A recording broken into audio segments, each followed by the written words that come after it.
Kemana kami dapat berlari bersembunyi dari Tuhan? Topeng apa yang bisa kami pakai di hadapan Tuhan? Biarkan kami datang dengan terbuka sebagai anak datang kepada papanya. Bukan untuk dihukum, tetapi untuk diterima, diajar, dikoreksi, dan dicintai. Bukan untuk diusir, tetapi untuk dipeluk dan diangkat. Kalau kami susah, Tuhan hibur kami. Kalau kami kurang, Tuhan berkati kami. Tapi kalau kami serong, Tuhan perbaiki kami. Karena kami tahu kasih Tuhan bukan cuma menghibur, bukan cuma menyenangkan, tetapi kadang kasih Tuhan juga harus mengajar. Berikan kami hati yang rela, Roh Kudus, supaya kami punya hati yang mau diajar. Sekalipun mungkin daging kami nggak suka, sekalipun mungkin telinga kami sakit dengarnya, tapi kami tahu obat yang pahit akan menyembuhkan kami. Dan kami tahu setiap teguran yang Tuhan sampaikan keluar dari cinta kasih-Mu, bukan dari kemarahan-Mu. Karena Tuhan sayang sama semua kami. Kalau Tuhan sayang, Tuhan pasti jaga perjalanan hidup kami. Tuhan pasti nggak mau kami serong. Tuhan pasti nggak mau kami binasa. Karena orang yang diselamatkan Tuhan juga diubahkan dan dijaga Tuhan. Ajar kami dengan firman yang keluar dari mulut-Mu. Roti hidup yang turun dari surga, yaitu setiap perkataan yang keluar dari mulut Yesus. Dan biarkan setiap orang-orang yang mendengar menjadi hidup, dan hidup dalam segala kelimpahan. Di dalam nama Yesus Kristus Tuhan. Yang percaya terima sama-sama bilang amin. Tepuk tangan yang meriah buat Tuhan. Silakan duduk saudara-saudara, silakan duduk. Wow, puji Tuhan, terima kasih Tuhan Yesus, kita bisa ada di bulan yang baru saudara-saudara. Dan ada surprise hari ini. Kalau saudara lihat ada personil band baru. Dan tadi personil band ini datang sudah membuat beberapa orang yang sedang minum minuman manis, makan gorengan berlemak langsung panik. Ya, ada Ibu Azalea Lesmana yang adalah juga selain eating reorder coach, beliau juga direktur dari sebuah rumah sakit besar di dekat gereja kita, saudara-saudara. Dan biasa nyuruh-nyuruh orang, biasa ngatur orang. Sekarang bersedia mikul alat tempurnya berat-berat ke sini untuk memuji Tuhan bersama-sama saudara dan saya. Boleh appreciate buat sahabat saya. Ya, saudara-saudara, kita sudah banyak dihibur Tuhan. Sudah ada dengar banyak khotbah yang baik, penghiburan tentang minggu lalu kita diingatkan bahwa kita punya hikmat, punya wisdom yang Tuhan sediakan untuk bisa kita minta. Nah, hari ini saya mau mengajar saudara-saudara untuk membangun hidup di dasar yang betul, di dasar yang benar. Solek sebelahnya bilang di dasar yang benar. Karena ternyata ada dasar yang salah. Ya, Tuhan Yesus mengajar kita bahwa ada dua kelompok orang yang membangun hidupnya di dua macam dasar. Mari kita buka sama-sama Matius pasal ke-7. Ayat 24 sampai 27. Matius pasalnya yang ke-7 ayat 24 sampai 27. 1-2 ya. Setiap orang yang mendengar perkataanku ini dan melakukannya, ia sama dengan orang yang bijaksana yang mendirikan rumahnya di atas batu. Perempuan? Kemudian turunlah hujan dan datanglah banjir, lalu angin melanda rumah itu. Tetapi rumah itu tidak runtuh, sebab didirikan di atas batu. Tetapi setiap orang yang mendengar perkataanku ini dan tidak melakukannya, ia sama dengan orang yang bodoh, yang mendirikan rumahnya di atas pasir. 27 sama-sama 1-2 ya. Kemudian turunlah hujan dan datanglah banjir, lalu angin melanda rumah itu, sehingga rubuhlah rumah itu, dan hebatlah kerusakannya. Saudara-saudara, siapa di sini yang sudah punya rumah? Angkat tangan. Punya ya, bukan ngontrak. Sudah punya, puji Tuhan, belum semua. Siapa di sini yang belum punya rumah, kepengen punya rumah? Angkat tangan. Angkat tangan, oke. Turunkan tanganmu, jadilah sesuai angkat tanganmu. Semua kita punya rumah. Kalau nggak di bumi, minimal di surga. Ya, pengennya di bumi. Nah, tapi nanti waktu Anda mencari rumah, Bapak Ibu, waktu Anda mencari rumah, saudara-saudara, anak-anakku sekalian, ada anak remaja beberapa, anak remaja pengen punya rumah juga ya. Berapa lantai? 17? Oke, hotel itu ya. Capek dong. Kalau naik tolong mama ambil jemuran lantai 17. Jangan kejauhan. Nah, kalau mau beli rumah itu, yang pertama-tama harus Anda lihat siapa pengembangnya. Karena pengembangnya ini punya reputasi, dia membangun itu baik atau tidak. Jangan cuma lihat brosur, jangan cuma lihat maket, jangan cuma lihat rumah contoh, karena rumah contoh pasti bagus. Nah, tetapi time is the greatest revealer of all things. Waktu adalah penyingkap yang terbaik akan segala sesuatu. Waktu akan membuktikan segala sesuatu. Sebab kalau Anda pergi ke rumah contoh, mau beli rumah, pasti dibangunnya cakep, bagus, apalagi sudah didesain dengan segala macam arsitektur dan interior yang sangat bagus. Tetapi tunggu waktu Anda mulai bayar. Waktu Anda mulai bayar dan mereka mulai bangun, ada dua pengembang yang membangun dengan bahan yang berbeda, desain yang berbeda. Mereka mulai bangun, dan ketika Anda sudah mulai selesai rumah Anda yang Anda sudah DP itu, Anda mulai masuk, tahun pertama masih enak, tahun kedua masih enak, tunggu tahun-tahun berjalan, masalah mulai timbul. Ada beberapa kerutan seperti di wajah Bapak Ibu Saudara. Ada beberapa crack mulai muncul. Ada beberapa yang bunyi-bunyi mulai di sana-sini. Dan kualitas bangunan akan ditunjukkan oleh waktu. Bukan cuma bangunannya, tetapi dasarnya. Karena saya ingat satu kali waktu orang tua saya masih, kami punya satu properti, orang tua kami punya satu rumah yang besar sekali di sebuah kota di Jawa Barat. Di komplek itu ada daerahnya berliuk-liuk seperti pegunungan, lantas ada sungai mengalir di belakang rumah ayah saya. Kalau saya tidak salah ingat ya, ada rumah yang tidak jauh dari tempat kami itu kejeblos ke sungai. Benar ya, pernah kejadian ya. Itu rumahnya mahal, tapi nyemplung. Kenapa? Karena tidak dibangun dengan kualitas, dengan perhitungan, dengan rancangan dan pondasi yang betul, yang bagus. Nah, hidup kita seperti itu. Ada orang-orang Kristen yang membangun di atas bahan bangunan dan dasar yang baik.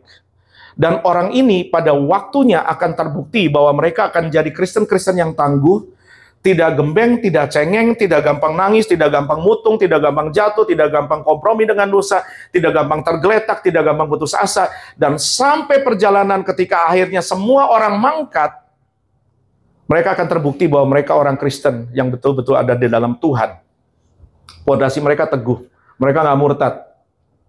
Jangan silau dengan apa yang kami tampilkan di atas ini. Karena semua kami bisa berpura-pura. Tetapi waktu akan membuktikan saya dan teman-teman yang melayani. Begitu juga dengan saudara. Waktu saudara nyanyi tadi di belakang, ini rasanya kalau masuk ke ruangan ini seperti di surga, saudara. Wajahnya indah sekali. Apalagi hari ini yang main musiknya bagus-bagus gitu. Kayaknya enak sekali. Pengen kayaknya kita nyembah Tuhan terus. Tetapi Tuhan mampu melihat lebih dari yang saya lihat. Tuhan mampu merasakan dan mengecap lebih dari yang saya rasa. Tuhan mampu mengecap lebih dari yang saya kecap. Karena Tuhan memiliki lidah yang berbeda, jauh lebih tajam dan peka daripada kita. Nyanyian kita boleh terdengar merdu. Musik kita boleh terdengar bagus. Khotbah saya boleh terlihat benar. Dan saudara boleh mengangguk-ngangguk, berkata amin dan setuju dengan kebenaran yang dikhotbahkan. Tetapi Tuhan punya kemampuan untuk melihat menembus semua itu. Apakah nyanyian kita tulus atau bulus? Apakah khotbah kita benar atau busuk? Apakah hidup kita betul-betul berkenan di atas pondasi atau tidak? Pada waktunya ketika ayat 27 berkata, kemudian turunlah hujan, datanglah banjir, angin melanda, rubuhlah rumah itu dan hebatlah kerusakannya. Waktu akan membuktikan iman Kristen seperti apa yang kita bangun selama ini. Nah, saudara-saudara, kalau Anda baca ayat 24, saya akan baca sekali lagi. Setiap orang, apa saudara, yang mendengar, bilang sama-sama mendengar. Tuhan Yesus bicara gini, setiap orang yang mendengar perkataanku, dan apa saudara? Jadi mendengar saja tidak cukup. Sekarang saudara sedang mendengar firman Tuhan, saudara sedang tidak mendengar firman saya bukan Tuhan, saya tidak berfirman, saya berkhotbah. Yang saya ajarkan adalah firman Tuhan. Saudara sedang dengar Tuhan bicara, minjam suara saya. Dan Tuhan berkata, dalam ayat lain Alkitab berkata, berbahagialah mereka yang mendengar firman Tuhan dan yang melakukannya. Jadi ternyata mendengar dan berkata amin dan mengangguk itu tidak sama dengan melakukan firman. Mulai stres deh. Ini khotbah awal bulan gak enak, benar ya saudara ya. Tapi ketika saya berdoa, saya kepengen berkhotbah sesuatu yang sudah kepikiran saudara tentang teologi kemakmuran yang benar, supaya saudara diberkati, tanganmu punya banyak uang. Yang mau katakan amin.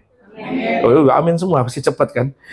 Saya juga mau, tapi ada sebuah beban yang membuat khotbah ini harus jadi seperti ini, dan muka saudara langsung tegang semua karena mendengar dan setuju dengan firman Tuhan tidak sama dengan melakukan firman Tuhan.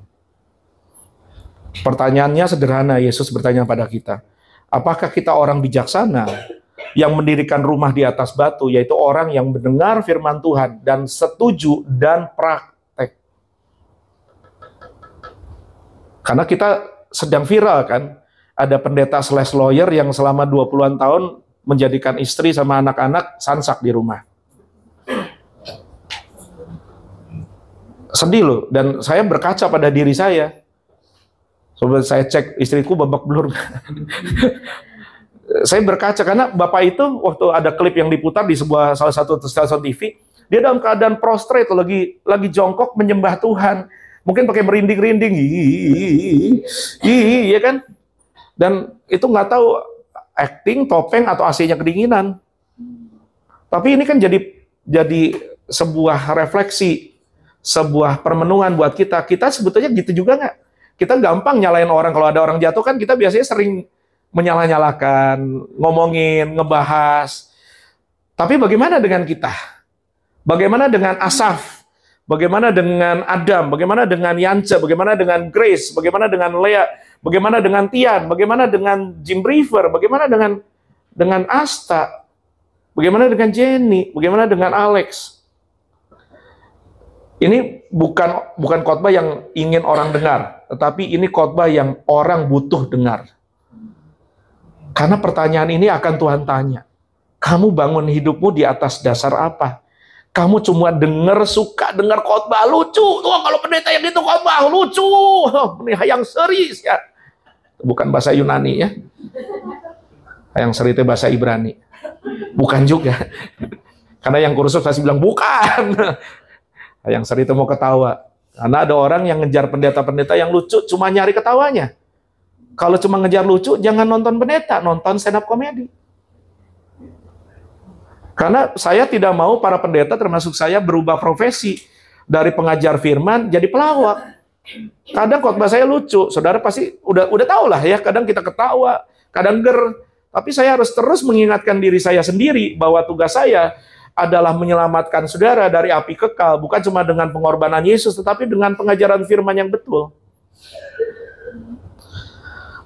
Ayat 25 dikatakan, kemudian turunlah hujan, datanglah banjir, angin melanda rumah itu, tetapi apa saudara-saudara? Ayat 25, sama-sama, 1, 2 ya. Rumah itu tidak rubuh, sebab didirikan di atas batu.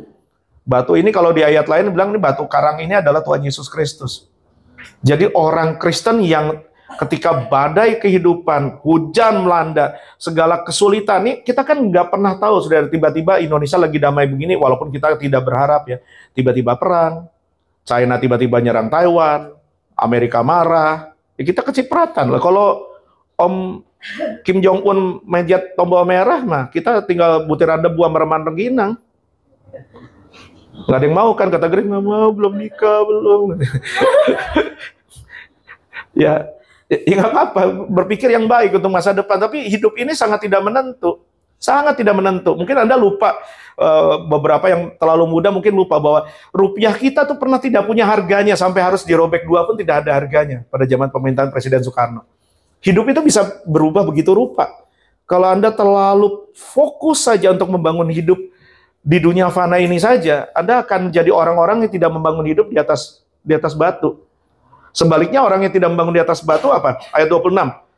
Tetapi setiap orang yang mendengar perkataanku, kata Tuhan Yesus, dan tidak melakukannya, ia sama dengan apa? Sama dengan apa?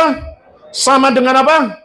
Orang yang dengar firman, dengar khotbah, baca kitab saat teduh pribadi, tetapi itu cuma jadi informasi, tetapi tidak mentransformasi hidupnya. Yesus bilang, bukan pendeta Asaf yang ngomong, kamu bodoh.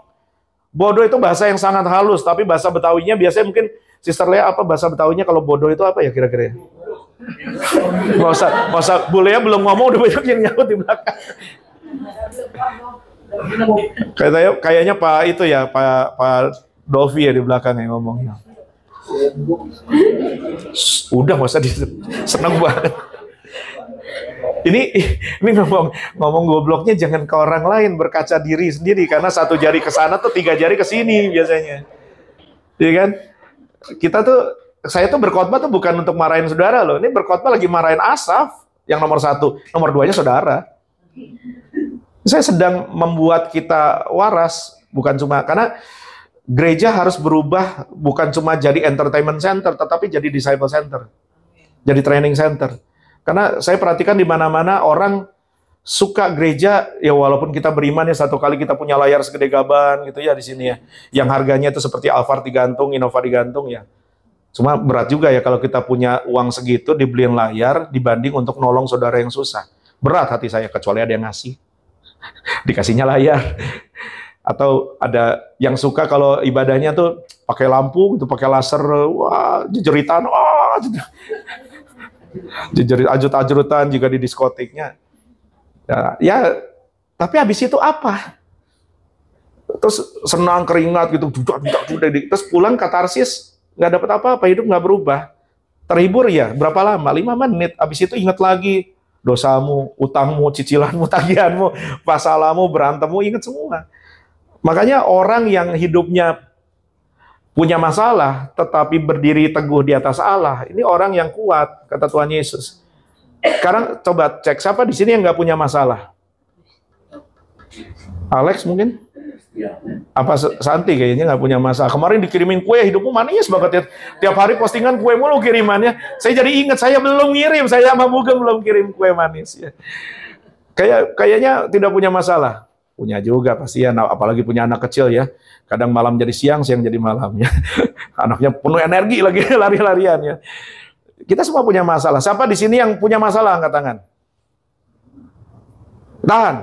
Udah tahu lah. Lihat kanan kiri. Colek dia bilang sama aja gitu. Enggak. Makanya jangan terlalu mengasihani diri karena every person you meet is struggling an unseen battle that you don't know about. Ya, setiap orang yang Anda jumpai sedang berjuang dengan sebuah pergumulan yang Anda tidak tahu. Sebab itu jangan galak-galak sama orang. Jangan ketus-ketus. Sebagai sesama orang bermasalah, harus sama-sama andalkan Allah. Dan orang yang begitu ya, walaupun ada masalah, hidupnya kuat. Karena ternyata orang itu kalau tidak kuat dalam Tuhan, ketika dia punya masalah, ada 2 manifestasi biasanya. 1, dia terpuruk. 2, dia cari pelarian. Dan pelariannya biasanya dosa. Kalau laki, cari pelarian paling biasanya terus dia datang ke Om Joni itu, cari yang Joni suka jalan-jalan. Joni pejalan kaki walker. Ya, saya ngecek aja, mana tahu nggak tahu, ternyata tahu, puji Tuhan. Ya, dia cari Joni yang suka jalan-jalan itu. Minum. Masalahnya hilang nggak? Hilang waktu dia pingsan. Kan mabok tuh, 5 botol, hilang. Begitu bangun, puyeng. Masalahnya masih ada. Masih ada. Hidupnya rusak nggak? Ginjalnya, levernya rusak nggak? Rusak. Dalam got lagi itu, kata bapak saya. Itu biasa orang-orang Indonesia Timur tuh ya. Habis keluar dari gereja, orang sabu. Kenapa ada orang sabu keluar? Orang sabu, orang Manado, orang Ambon kan. Habis ibadah, malam tahun baru, Natal tuh, pizza tuh, dansa-dansi, makan babi tuh, babi. Mulai dari yang nguik-nguik sampai yang guguk-guguk semua. Tapi di sini banyak pecinta guguk, hati-hati. Jangan sampai, nanti sembunyikan lauk itu, sudah terlanjur. Karena saya lihat nasi dan bau-bau itu sudah ada di bawah. Tolong disembunyikan, tetapi kan ini kan orang Kristen tradisional kan begitu. Ada ibadah, angkat tangan, mungkin nangis-nangis. Habis itu, buka botol dulu. Atau ya, sorak-sorai, bergam, ceki. sambil buka botol atau nyanyi kan tak lama lagi jurus mabuk Kong Fehung. Itu tak lama lagi masuk got. Tak lama lagi masuk got. Tapi kemudian pagi-pagi terus dari beribadah di rumah Tuhan tengah malam, subuh-subuh beribadah di masuk got. Dan orang begini pasti masuk. Udah kan barusan udah dibilang masuk rumah. Kan udah masuk got. Ya kira-kira di surga muka begini, model begini. Nggak, kita tidak ke surga karena perbuatan kita, please. Amal ibadah pelayananmu tidak akan membuka pintu surga untuk kita. Amal ibadah perbuatan baik itu adalah hasil ucapan syukur dan hasil keselamatan yang Tuhan kerjakan. Tetapi orang yang diselamatkan Tuhan tidak mungkin bernyanyi, aku masih seperti yang dulu, apa? Menunggumu, terus kasihan amat. Terus biasanya kalau tahun 80-an lagunya ada wow, nggak ada. Ada wow-nya. Ya biar nggak tegang, ketawa dulu saudara ya. Nanti dihajar lagi. Ya kan aneh saudara ya. Dan orang begini kalau nggak begitu pelariannya atau main perempuan biasanya. Kalau yang perempuan ya main laki atau main congklak, main halma, nggak mungkin. Dan itu akan membuat hidupnya bukan lebih baik, lebih hancur. Karena dia mendirikan rumah di atas pasir. Saya nggak peduli Anda beli rumah harga 10 miliar. Dengan desainer interior terhebat yang bisa Anda bayar. Atau arsitek terhebat yang Anda bisa bayar. Sekalipun Anda buat semua toilet Anda dilapis emas. Sekalipun Anda masuk langsung begitu Tian pulang, pintunya kebuka sendiri. Selamat pagi Tuan. Tuan Tian, Master Tian atau Master Wayne atau apa terserah. Pulang terus Tian masuk ke ruangan rahasia, di bawah ada Batcave, ada mobil sama topeng, mau jadi kelelawar kalau malam. Batman ternyata kan.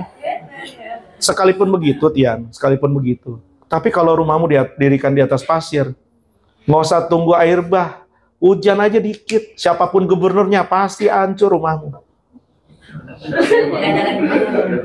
Hah? Gak boleh nyalain gubernur. Ini kan bicara hidup rohani pribadi kita. Mau nyalain siapa coba? Mau nyalain pendeta? Pendeta udah berkokok gitu, Anda gak bertobat? Bukan salah pendeta. Pendeta habis khotbah pulang nyari cunyuk. Jadi kalau saudara gak bertobat kan gak ada masuk surga gandeng-gandengan, gak ada masuk neraka juga gandeng-gandengan. Pergi sendiri-sendiri. Tugas saya di sini adalah menolong saudara dan saya untuk hidup dalam keselamatan yang Tuhan sudah bayar.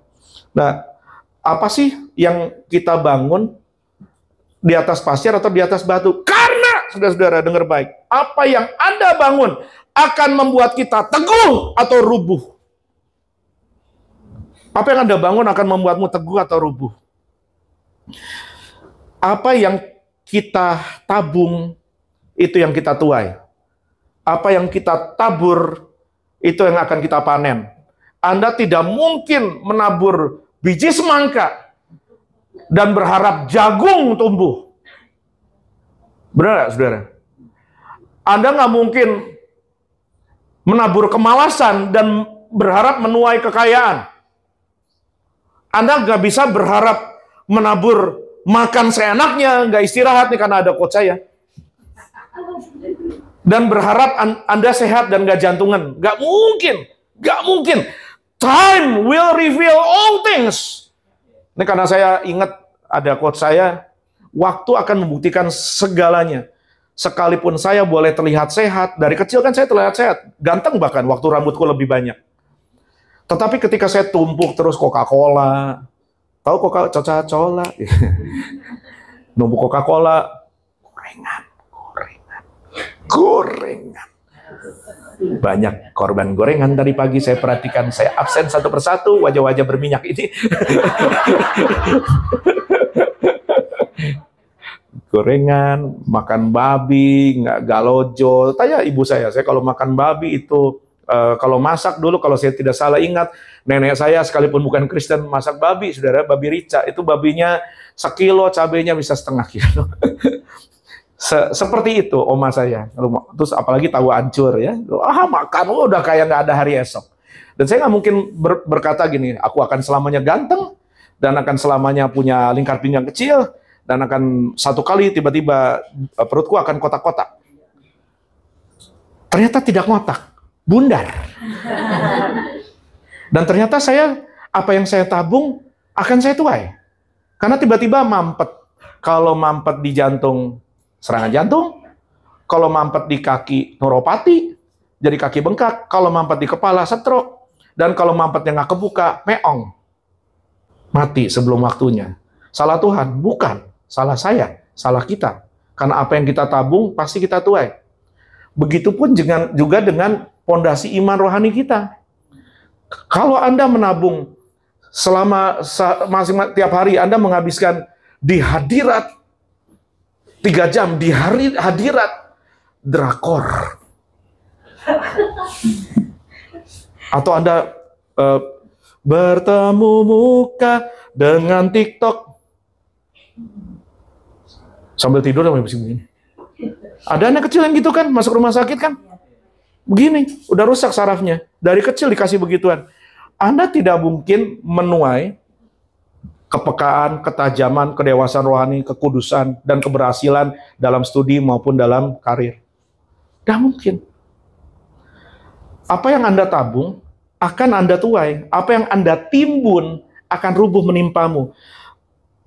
Evangelis Penny bisa tolong baca buat kita semua Wahyu 18 ayat 4-9.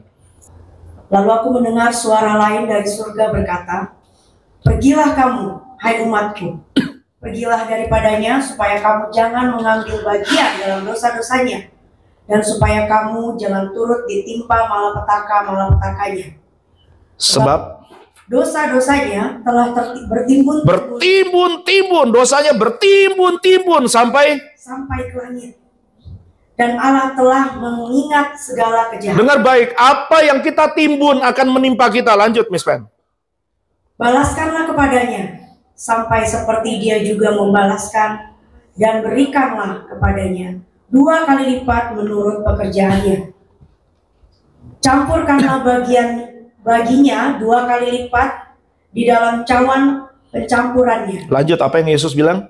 Berikanlah kepadanya siksaan dan perkabungan, terus sebanyak kemuliaan dan kemewahan yang telah ia nikmati. Terus? Sebab ia berkata di dalam hatinya, aku bertahta seperti ratu. Oh, aku raja dan ratu hidup ini. Aku bukan janda. Aku mau senang-senang.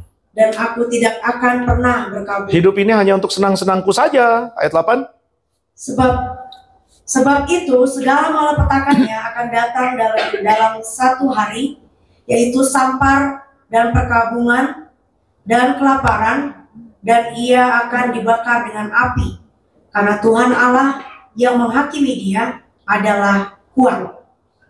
Dan raja-raja di bumi yang telah berbuat cabul dan hidup dalam kelimpahan dengan dia akan menangisi dan meratapinya apabila mereka melihat asap api yang membakarnya.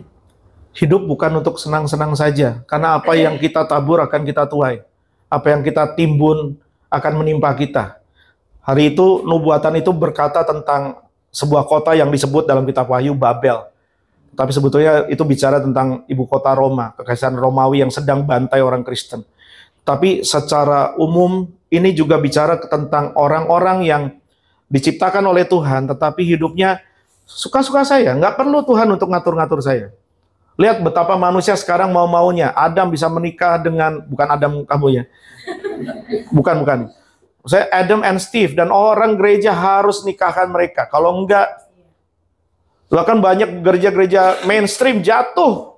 Adam and Steve, bukan Adam and Eve lagi. Jeruk makan jeruk. Dan itu harus diterima sebagai a new normal. Sebagai sebuah kenormalan baru. Dan orang-orang ini kebaktian di gereja. Gila betul.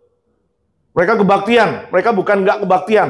Beberapa bahkan jadi pendeta dengan baju, jubah, dan semua selendang, stola, dan color shirt. Dan menyebut diri mereka sebagai Kristen. God will not be mocked. Allah tidak bisa ditipu. Apa yang kita timbun itu yang akan jatuh menimpa kita, saudara-saudara. Dan Kenapa problemnya gini? Pertanyaannya gini. Kenapa banyak orang Kristen, saya tidak mau, I'm not gonna point you, I'm not gonna mention any names. Kenapa saya saja, dan banyak orang Kristen tidak takut membangun di atas dasar yang salah dan tidak takut menimbun dosa sampai ke langit. Kalau saudara ngerti nggak? Kalau ditimbun itu artinya kalau dituang nih sebuah cup, sebuah cawan dituang terus, mulai dari sedikit, lama-lama dia akan banyak, sampai banyak, dan ketika diisi terus, dituang terus, apa yang terjadi? Tumpah. Cawan murka Tuhan sejak dunia diciptakan sampai Yesus mati di kayu salib, sampai Yesus akan datang kembali. Cawan murka Allah yang penuh itu sudah diminum Yesus sampai habis. Yesus hancur dan kita akan rayakan kehancuran Yesus demi kehidupan kita. Kutuk Yesus demi berkat kita. Mati Yesus demi hidup kita. Sudah diminum habis sama Yesus sampai titik tetes penghabisan. Dan setelah Yesus minum itu, Yesus berkata, barang siapa yang mau bertobat, berbalik dari jalannya, cawan murka itu sudah aku minum, dan kebenaranku, penebusanku akan kuberikan, pengampunan Bapa akan diberikan kepada barang siapa yang berbalik dari jalannya dan hidup menjadi pengikut aku. Menjadi pengikut Yesus artinya jurusnya, ajarannya, filosofinya, falsafahnya diikuti, bukan cuma diamini. Karena saya tahu banyak orang ketika dengar khotbah, amin Pak Pendeta, yes, come on, preach it, tetapi hidupnya tidak mempraktekkan apa yang dia dengar dan dia baca. No, God will not be mocked. Satu kali kelak, kalau kita timba terus, kita siram terus, kita tuang terus, cawan murka Allah akan penuh dan tumpah. Dan berdasarkan banyak penglihatan pendoa syafaat, sekarang cawan murka Allah sudah mau penuh, sudah hampir tumpah. Dan kalau sudah tumpah, masa anugerah selesai, Yesus kembali, orang yang hidup saleh, orang yang hidup dalam pertobatan, orang yang betul-betul diselamatkan, akan tidak ditimpa murka. Dan orang yang hidup terus menumpuk dosa, akan tertimpa dengan kemurkaan Allah.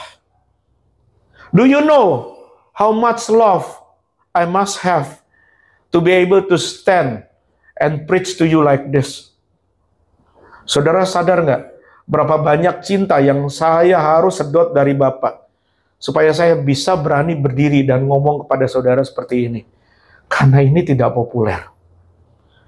Kalau orang mau buka gereja dan rame, khotbahkan yang enak saja. Sediakan entertainment, sediakan sound system. But I have seen too many death in front of myself. Ketika bunyi rumah sakit, dan Ibu Lea berdiri di samping. Dan ada beberapa suster, waktu itu Bu Lea foto, suster-suster kepala sudah berkumpul di rumah sakit Gading Pluit. Ketika saya kesulitan bernafas, karena paru-paru saya penuh massa. Ketika dokter berkata, Pak, ada tumor raksasa di ginjal kanan, waktu di rumah sakit Cikin. Pak, ini sudah serangan jantung, Anda sudah lewat golden period, kata rumah sakitnya Bu Lea. Dan segala macam, sampai rumah sakit di Singapura, sampai rumah sakit di Kebonjeruk, saya udah langganan rumah sakit. Dan I don't have the privilege to speak nice all the time to you. Saya nggak punya kemewahan umur untuk bercakap-cakap dan berkhotbah yang baik, yang manis, yang enak saja sama saudara. Karena kemarin subuh ketika kami berangkat ngantar anak saya ke Serpong dan nungguin dia urusan seharian di kampus. Ketika saya dalam keadaan lagi relax, lagi rest, duduk di mall, jam tangan saya ngasih warning, tut. Lebih dari 10 menit, detak jantung saya 130 BPM dalam keadaan relax. Meaning, yesterday, I was almost died again. Saya hampir mati lagi. So, yang paling saya takutkan adalah kalau saya nggak warning saudara, dan saya bikin saudara ketawa, bikin saudara suka sama saya, Anda suka sama Gereja Living Bread, dan Anda jadi pengikut saya yang fanatik, dan Anda tidak berubah, dan tiba-tiba ketika di tengah khotbah saya mati, saya harus berhadapan dengan Tuhan dan bertanya, lo apa? What on earth did you preach about? Kata God. Kata Allah Bapa, kamu khotbah apa, nak? Kamu tidak peringatkan anak-anakku yang punya kehidupan ganda dan penuh topeng dan bangun dasar hidupnya di atas pasir.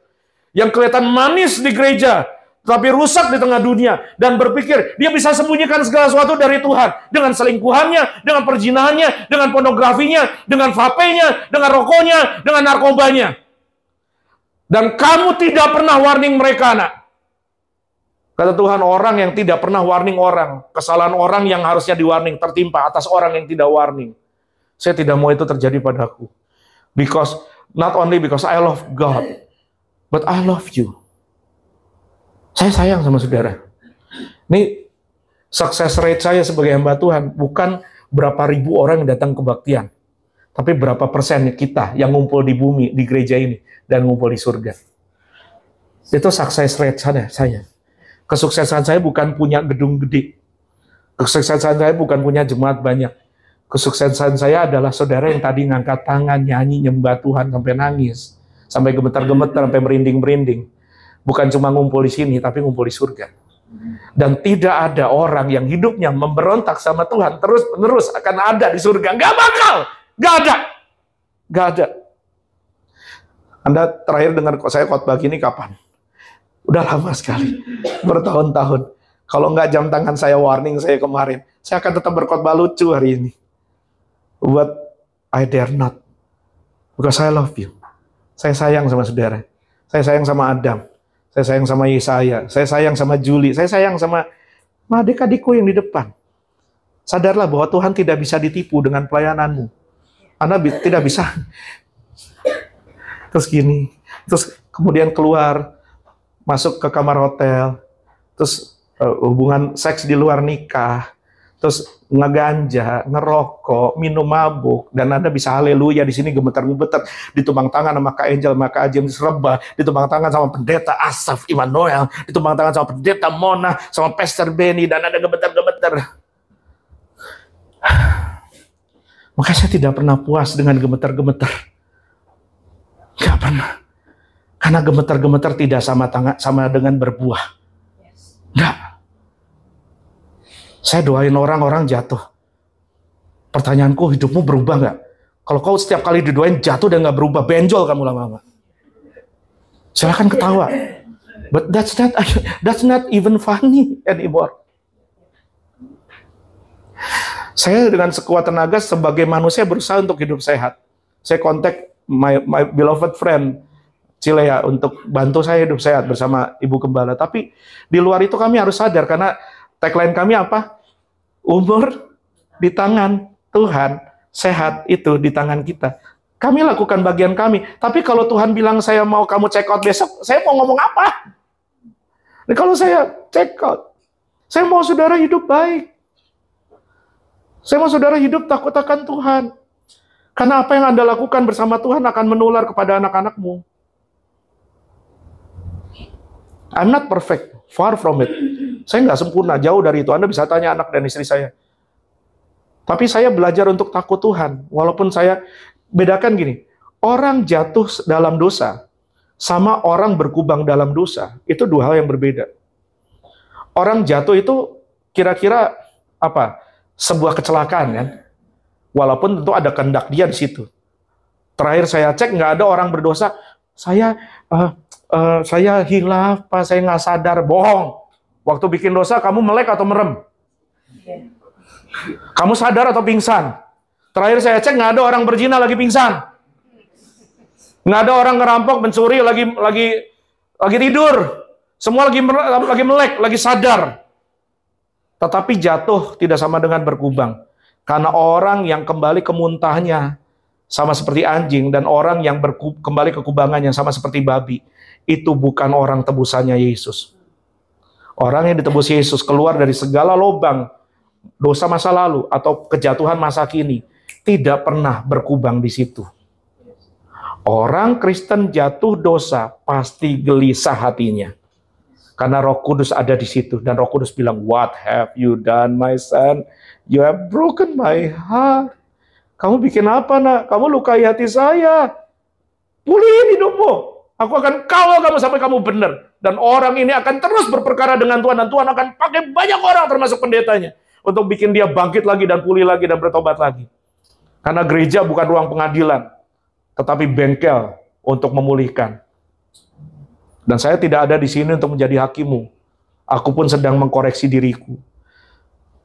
Ayat Yesaya 29 ayat 13. Kita sudah mau selesai. Saudara-saudara, just bear with me first. Nikmati firman-firman Tuhan ini. Tuhan sedang peluk saudara dengan didikan hari ini. Yesaya 29 ayat 13, Sister. Yesaya 29 ayat 13. Ya. Dan Tuhan telah berfirman, oleh karena bangsa ini datang mendekat dengan mulutnya dan memuliakan aku dengan bibirnya, padahal hatinya menjauh daripadaku dan ibadahnya kepadaku hanyalah perintah manusia yang... What's the problem? Kenapa ada orang Kristen yang akhirnya membangun hidupnya di atas pasir? Kenapa? Yang pertama, this kind of Christians, kalau saya begitu, saudara kalau saudara begitu, we don't really worship God. That's the problem. Kita nggak betul-betul menyembah Allah. Kita nggak betul-betul worship Tuhan. Enggak. Kata Alkitab, kata Tuhan Allah, bangsa ini, umat ini, gereja ini, orang Kristen itu mendekat padaku dengan mulutnya, memuliakan aku dengan bibirnya. Mungkin suaranya merdu, mungkin dia perfect pitch, mungkin dia pintar main musik, tetapi semua itu hatinya jauh daripada aku. Ibadahnya cuma ritual yang diulang-ulang. Diulang-ulang. Ritual yang diulang-ulang. Ini ibadah begini ya, saudara ya. Memuakan Tuhan. Tuhan nggak suka. Di sebuah ayat lain Tuhan berkata gini, Aku penat mendengar nyanyian-nyanyian kamu, ibadah kamu. Aku penat, aku capek, aku mual. Kamu bisa nyanyi di sini, kamu bisa main musik di sini, Asaf bisa khotbah di sini, tapi hidupmu Asaf, hidupmu hai para tim PW, hidupmu hai orang Kristen yang beribadah. Tidak begitu. Tuhan benci ibadah mulai gitu. Dan kenapa orang Kristen membangun di atas pasir? Karena orang Kristen ini hidupnya nggak betul-betul menyembah Tuhan. Dia menyembah keinginannya sendiri, dia menyembah dosanya. Kalau saya suka, kalau saya mau, siapa yang bisa halangin saya? Bahkan Tuhan pun tidak. Kalau dia mau marah, dia mau tonjok orang, nggak ada yang bisa halangin dia. Kalau dia mau marah, dia mau maki orang, keluar amarah yang tidak terkendali, murka yang tidak terkontrol, hawa nafsu yang tidak terkontrol. Kalau dia mau cia, dia tidak mau mengampuni orang, dia akan simpan luka hati itu kalau bisa sampai kiamat. Dan kalimat ini yang Tuhan sampaikan lewat Yesaya, diulangi Tuhan Yesus berulang kali. Di Matius 15, Markus 7, Tuhan Yesus ulangi. Yang kedua, kita kembali ke ayat awal kita, Matius 7, ayat 20-23, Sister Fanny. Matius 7, ayat 20-23. Dengar baik, problem pertama kita nggak betul-betul nyembah Allah. Beribadah kita nih fake, palsu. Kedua, jadi dari buahnya lah kamu akan mengenal mereka.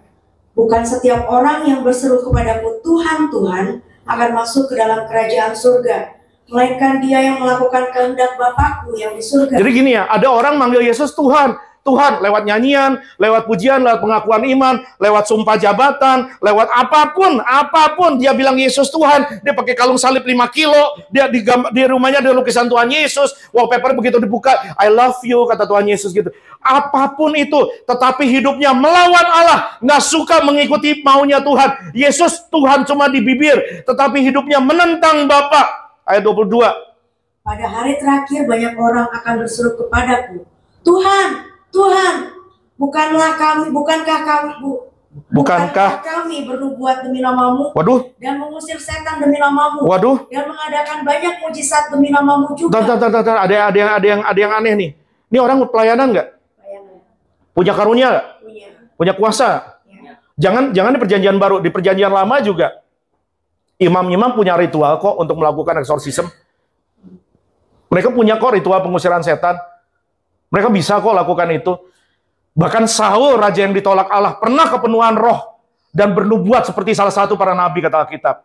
Jangan puas dengan karunia. Jangan puas getar-getar. Jangan puas bernubuat. Jangan puas mengusir setan. Jangan puas dilepaskan dari setan. Kalau hidupmu nggak berubah, Anda bukan ancaman buat setan. Kalau saya nggak berubah, status pendetaku, puih, kata setan, gue injek si Asaf. Lanjut, Sister. Pada waktu itulah aku akan berterus terang kepada mereka dan berkata, aku tidak pernah mengenal kamu. Aduh Tuhan. Enyahlah daripada aku kamu sekalian, membuat kejahatan. Problem orang yang membangun rumahnya di atas pasir adalah bukan cuma they don't really worship God. Mereka nggak betul-betul beribadah kepada Allah. Mereka nggak takut Allah. Mereka nggak takut Tuhan. Tuhan maunya apa?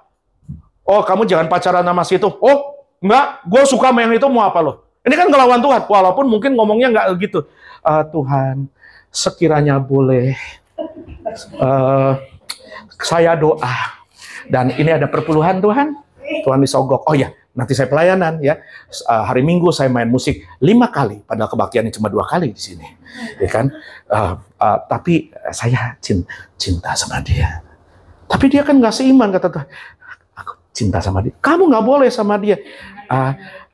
Hatiku udah dicolong sama dia. Berarti dia maling dong, jangan pacaran sama dia, jangan nikah sama dia. Tapi Tuhan, aku mau dia. Apapun itu dalam nama Yesus. Dipakai lagi nama Yesus. Tuhan, kabulkanlah doaku.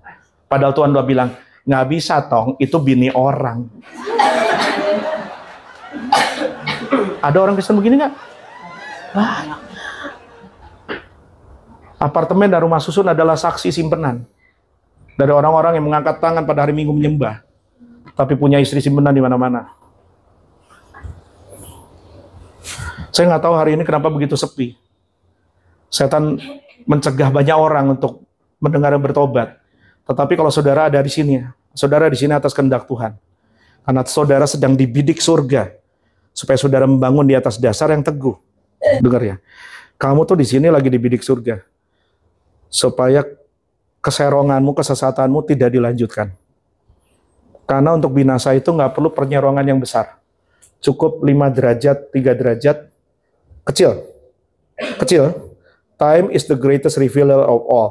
Waktu akan membuktikan segala sesuatu. Penyerongan yang Anda pikir kecil, makin lama Anda nyerong, makin lama Anda menyorong, makin lama Anda nyerong, makin jauh Anda dari jalan Tuhan.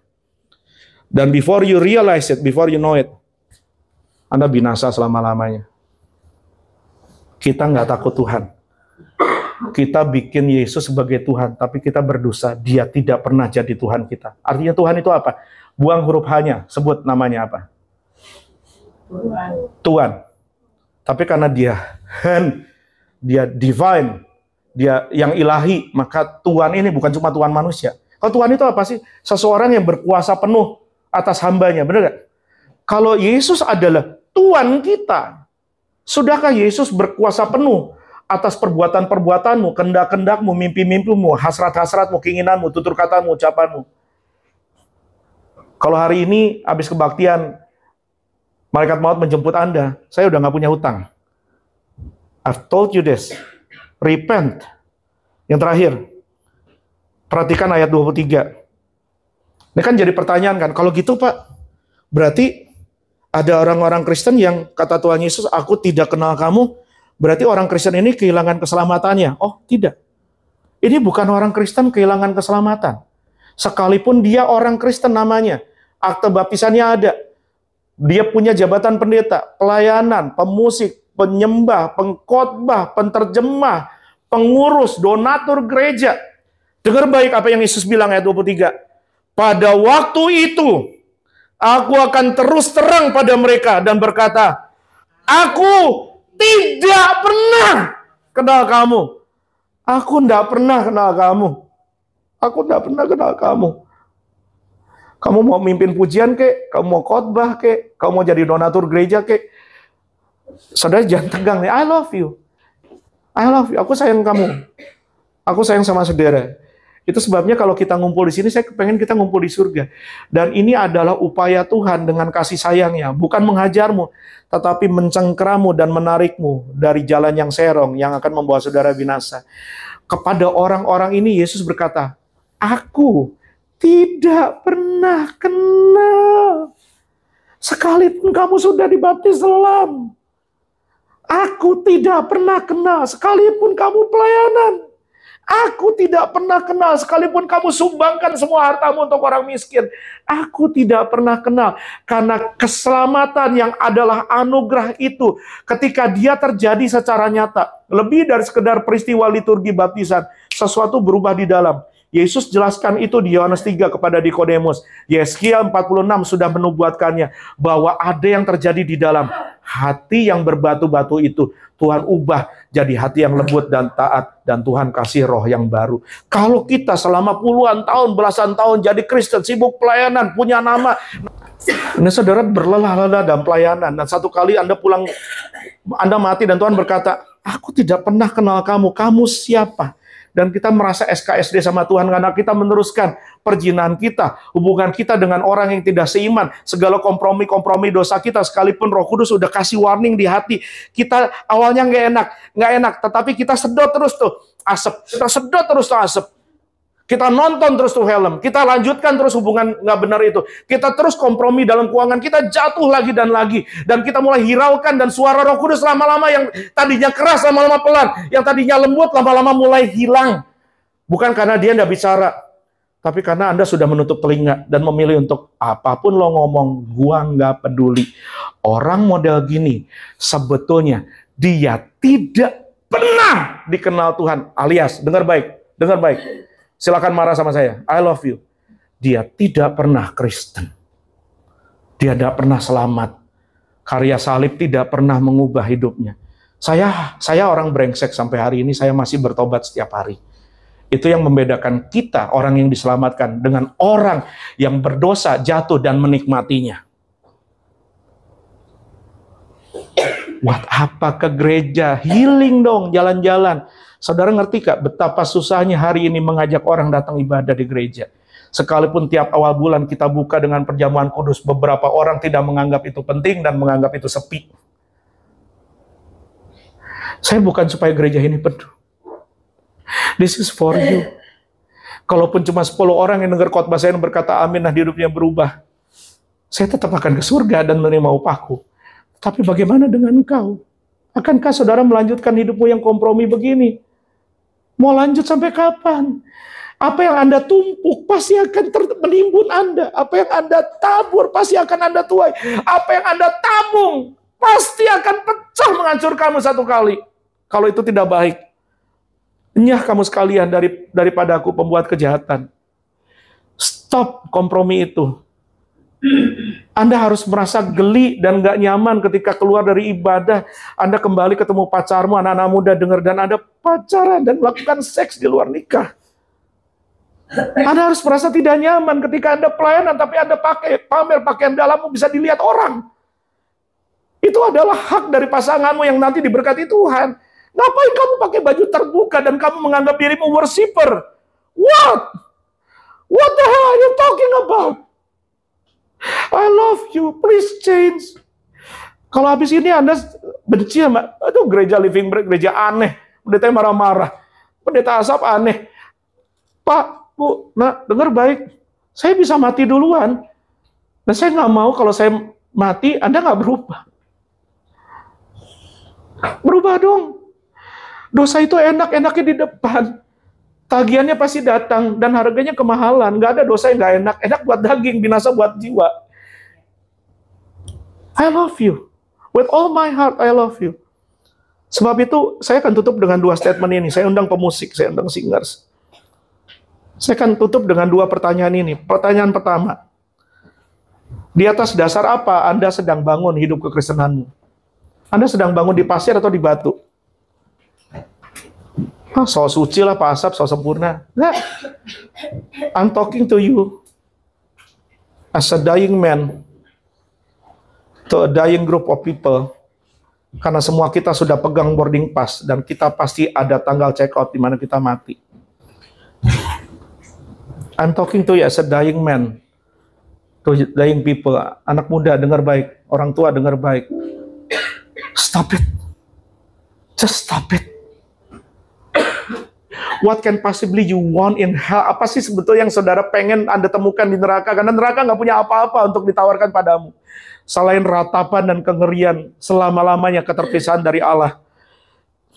Tanya sama dirimu hari ini, kau sedang bangun hidup di atas dasar apa? Batu atau pasir? Nah, saya merasa khotbah saya ini mentok. Honestly speaking, I'm gonna be truthful to you.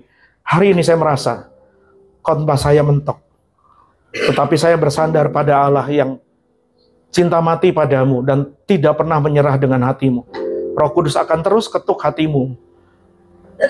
Sampai kata Yesus di kitab Wahyu, barang siapa mendengar ketukanku lalu membuka pintunya, aku akan masuk dan akan bersama-sama dengan dia. That's what you really want. That's what you really need. Yesus masuk dalam hidupmu dan pesta sama kamu. Itu hidup paling happy dan paling bahagia yang kamu miliki. Pertanyaan kedua, kalau saudara mau berkata, aku mau bangun hidupku di atas batu karang, yaitu Tuhan Yesus. Aku nggak mau kompromi, bangun segala kemegahan di atas pasir. Pertanyaan kedua gampang. Kapan Anda mau mulai perbaiki dasarmu, pondasimu?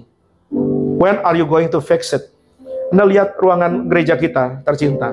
Tempat kamu duduk, nak. Di sampingmu, kamu perhatikan. Saudara-saudara bisa perhatikan di bawah Asia itu, wallpapernya sudah ngelotok, benar nggak? Lihat langit-langitnya, sudah rembes nggak air? Ini kita sudah aku approve sampai berapa kali manggil tukang di atas aku approve lama, kita bongkar, kita bikin baru, tetapi masih netes. Tahu nggak? 2 minggu lalu waktu Pastor Jonitan melayani di sini, ada satu keluarga yang istrinya didoakan dan mengalami pelepasan luar biasa di sini, mengalami kelegaan luar biasa. Mereka ajak kami makan siang, makan malam tiap hari, 3 hari berturut-turut, sampai saya begah. Mereka berkati kami. Dan bahkan waktu ibadah di sini, tahu nggak apa yang Bapak itu lihat? Dibilang begini, Pastor, maaf, itu bocor ya? Iya, kami sudah coba perbaiki. Oke, kalau diizinkan, boleh nggak saya kirim tukang, kita perbaiki? Dia bukan jemaat sini, dia punya kepekaan untuk itu.